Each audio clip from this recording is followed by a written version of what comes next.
En la línea telefónica esta noche quiero agradecer especialmente que me permita platicar con Leonel Godoy Rangel, ex gobernador de nuestro estado de Michoacán.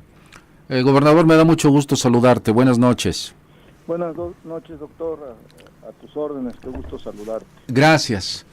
Leonel, sé que esto es difícil recordar para todos los que de una u otra manera vivimos aquella noche del 15 de septiembre. Es difícil, es dolorosa y bueno, pues me gustaría que nos compartieras qué pasaba por la cabeza del gobernador a las 8 de la noche con 3 minutos del 15 de septiembre.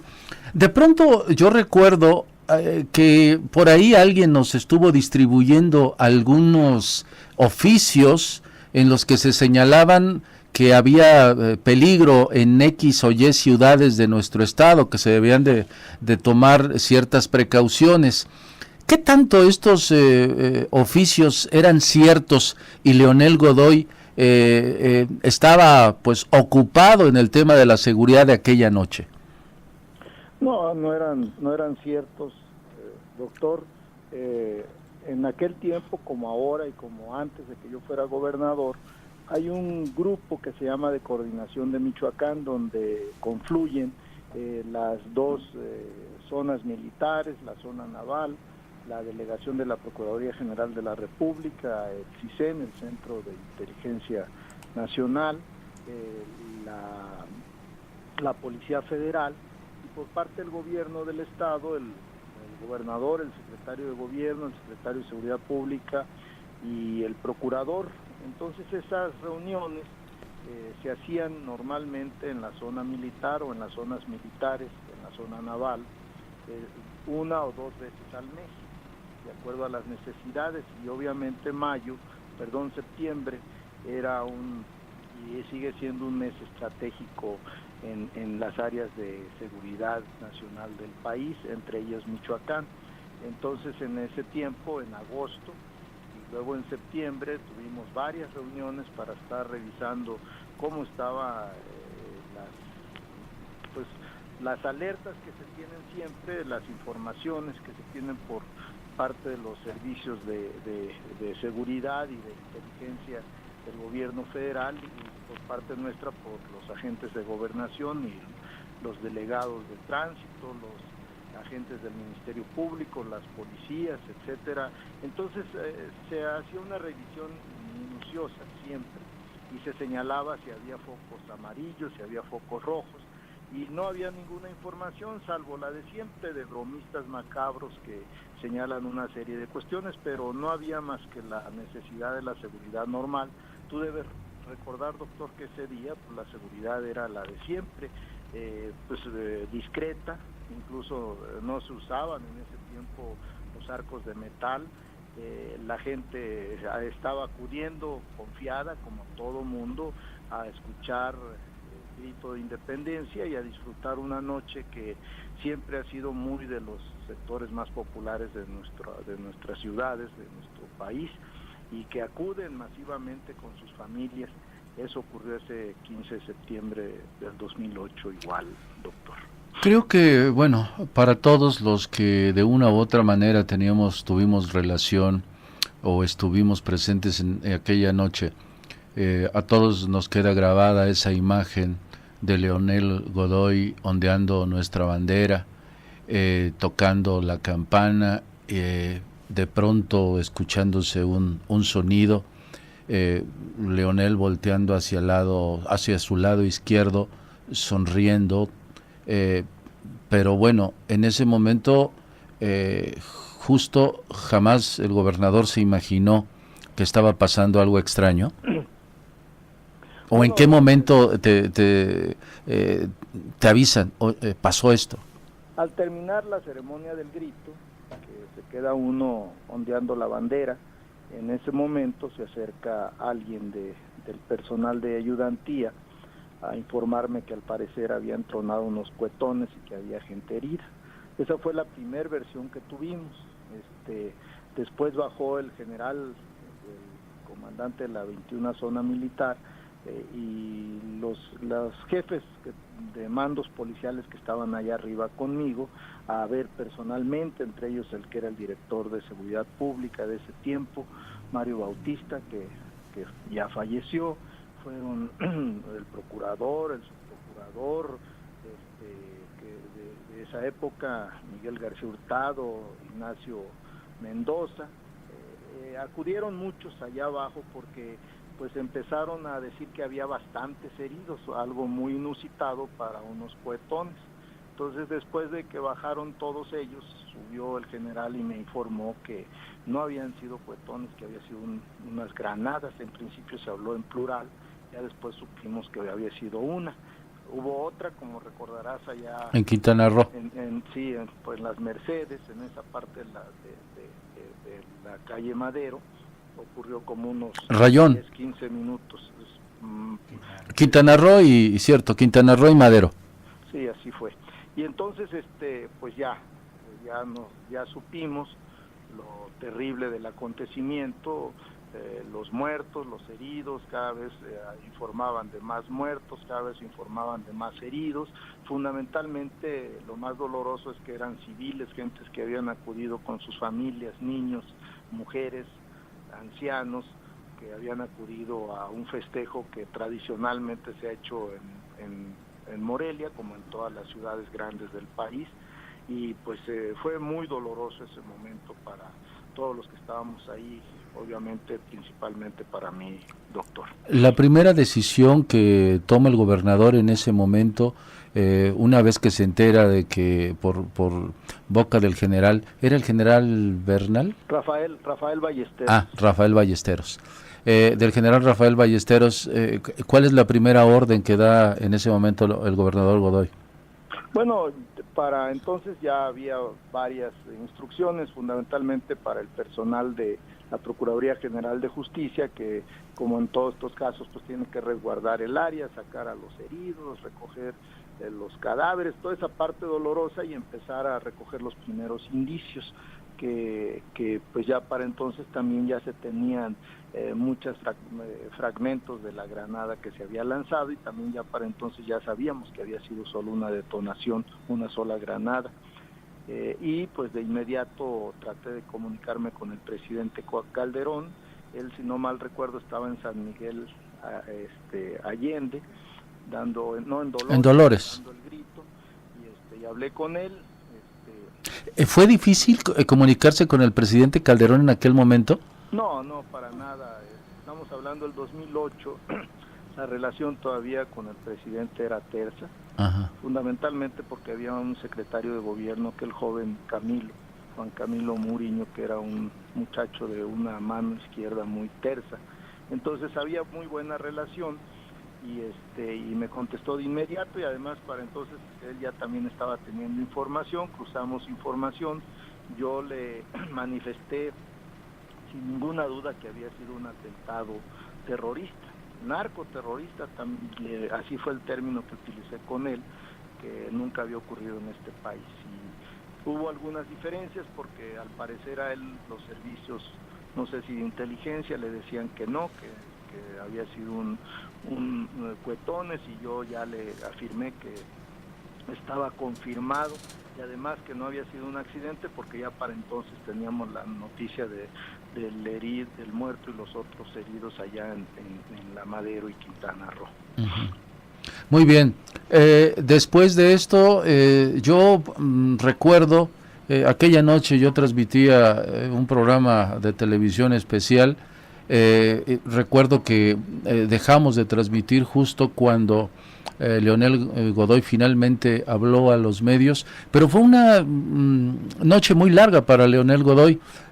Inmediatamente el gobernador fue hacia los hospitales también, ¿no? Sí, acudí con mi señora, me acompañó Fausto Vallejo, que era el presidente municipal, y su señora. También fuimos a hacer un recorrido a todos los hospitales donde estaban los heridos. Esa misma noche tomé medidas, fundamentalmente de atención a las víctimas, y desde ese mismo momento pensé con claridad que había que atenderlos de manera permanente. Eso de manera permanente. Yo normalmente recuerdo, y me lo han dicho varios de ellos, que mientras estuvo Leonel Godoy como gobernador recibieron atención, pero que después fueron olvidados. Hoy mismo alguien le gritaba con desesperación e impotencia al gobernador Aureoles de que no nos hable, no diga tantas palabras, mejor actúe, le decía a la gente. ¿Dónde se perdió, según el gobernador Godoy, esa relación que existía en el gobierno? Porque yo incluso se envió un decreto, ¿no?, del gobernador hacia el Congreso. Sí, primero emití un decreto administrativo del gobernador mientras se hacía el decreto legislativo por el Congreso del Estado, pero la resolución en ambos casos era muy precisa: ayuda permanente para los heridos. ¿Permanente es lo mismo que vitalicia? Sí, claro. Okay. Sí. Creo que el término correcto también es vitalicio. No recuerdo cómo decía en el decreto administrativo, pero uno de los dos términos que son sinónimos en este caso. Yo creo que de parte del gobierno siguiente pues hubo desatención, pues como todo lo que hicimos nosotros, no quisieron ponerle atención cuando pues estos casos pues nada tienen que ver con cuestiones partidistas, son asuntos humanitarios sin duda, con víctimas inocentes de un acto terrorista cobarde como el que se dio en esa noche. Ahora, entonces hubo desatención después en el gobierno del señor Vallejo, pero ahora detienen algunos presuntos culpables, pero después finalmente también salen porque están mal realizadas. Bueno, simplemente muchos de ellos ni siquiera estuvieron en el lugar. Afortunadamente sus defensas pudieron probar que ellos eran inocentes, pero pasa el tiempo, ya son 8 años y simplemente no se sabe nada. Pues es que sin duda hubo una mala investigación por parte de la Procuraduría General de la República. En primer lugar, haber aceptado a los 3 detenidos que le llevó entiendo, no tengo la precisión, salvo la información así de palabra de que quien llevó a los 3 detenidos fueron de la familia michoacana. Pues yo creo que no era nada confiable que esos señores llevaran a los que ellos decían que eran los hechores, y además pues bastaba ver las fotografías, estaban visiblemente torturados, era evidente que iban a salir en libertad. No sé si debida o indebidamente, pero iban a salir en libertad por la manera en que fueron detenidos, y creo que eso echó al traste con la investigación, que por ser un asunto de explosivos de uso exclusivo del ejército, pues era claramente un delito federal y le correspondía a la Procuraduría General de la República hacer la investigación. Como ocurrió, nosotros realizamos las primeras diligencias y después todo el expediente se le turnó completo a la delegación de la Procuraduría General de la República y jamás volvimos a saber del desarrollo de esas investigaciones, a pesar de que solicité verbalmente y por escrito varias veces que se nos informaba qué trámite llevaba la averiguación previa. ¿El expediente que ustedes enviaron o existía alguna información reservada de ustedes o que únicamente tuviera acceso a la Procuraduría General de la República? No, que yo sepa, a mí nunca me informó el procurador de algo parecido. A mí, si mal no recuerdo, me parece que se le dio el trámite normal con el pesar que había y con el cuidado necesario por tratarse del evento que estamos comentando, pero se integró el expediente y se turnó a la Procuraduría General de la República sin ningún detalle secreto ni nada por el estilo. Están en todo su derecho los deudos, los sobrevivientes de aquella noche, en exigir que se cumpla con lo que en su momento el gobernador Godoy y el Congreso de aquella época estableció. Sin duda, y además también están en derecho de exigir justicia porque los delitos no han prescrito. Han pasado ya 8 años, pero los delitos no han prescrito, y entonces debería la Procuraduría General de la República informar en qué etapa está la investigación que realizaron, qué pasó con esos detenidos, qué declararon ellos. Supuestamente salió en ese tiempo el propio presidente Calderón a señalar que ya habían detenido a los autores materiales. Esos autores materiales pues tuvieron que rendir una declaración preparatoria, luego tuvieron que haber diligencias, una serie de actuaciones que deben de estar en un expediente que existe y que debería de conocerse su contenido para continuar con las investigaciones, máximas si salieron en libertad por falta de méritos para procesarlos. Entonces con mayor razón debería de continuar la investigación, porque fue un hecho hasta este momento el único que ha ocurrido en este país de un atentado narcoterrorista. Finalmente, hoy lo comentaba prácticamente al inicio del noticiero, por la mañana, a mediodía estuve en el centro, pasé 2 arcos de revisión para poder llegar. Me solicitaron que mi teléfono, mis llaves, cosas de metal, etcétera, etcétera, cartera, la sacara. Me atendieron todos muy bien, pero en los últimos años yo ya no veía esto. No sé, y me quedé pensando, ¿es una señal de que las cosas no están muy bien o simplemente es que se tiene que cumplir con protocolos de seguridad? A la distancia, no sé si Leonel Godoy pueda hacer algún comentario en relación a cómo ve la seguridad en el centro, si es que la conoce además, porque tengo entendido, no sé si ya llegaste o estás en otra ciudad. Bueno, yo vivo aquí en Tarímbaro, pero sí, claro que me parece que, pues en relación a si hay alguna información, pues quien tiene que decirlo es el gobierno del estado o el gobierno federal. Yo creo que efectivamente uno de los objetivos, recuerda que se discutió mucho en los medios y el siguiente año, o sea en el 2009, se daba el grito. Incluso en ese mismo año, el 30 de septiembre, si había desfile, toda una serie de medidas por el temor, por el desconcierto, por la zozobra que generó un acto terrorista con gente concurriendo masivamente. Entonces quedó un trauma por mucho tiempo y uno de los objetivos de mi gobierno fue tratar de buscar regresar a la normalidad, de que un festejo tan popular, gratuito además, que es el 15 de septiembre en la noche, se retornara a él. Y creo que el siguiente gobierno pues hizo lo posible por regresar a esa normalidad. Como tú bien lo dijiste, el último año ya se había dicho que se había recobrado la normalidad, que ya la gente salía a festejar.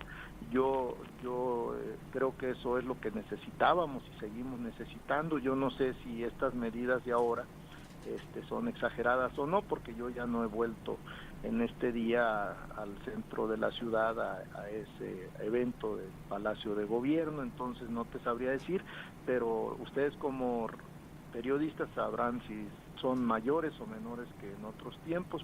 Lo que yo sí creo es que debemos de darle seguridad a la gente, debemos de darle tranquilidad, y a lo mejor pues ese tipo de medidas no permiten que la gente disfrute porque puede causar temor.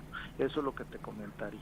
Muy bien, pues muchas gracias. Hemos platicado con el exgobernador Leonel Godoy Rangel. Te agradezco mucho, como siempre, que seas tan amable en recibir una llamada de nuestros medios y bueno, pues muchas gracias nuevamente. No, al contrario, agradezco a ti la oportunidad de, a través de tus micrófonos, recordar con tristeza a esos cobardes hechos de ese día, seguir exigiendo que haya justicia. El gobierno federal actual tiene la obligación de continuar las investigaciones porque no han prescrito los delitos.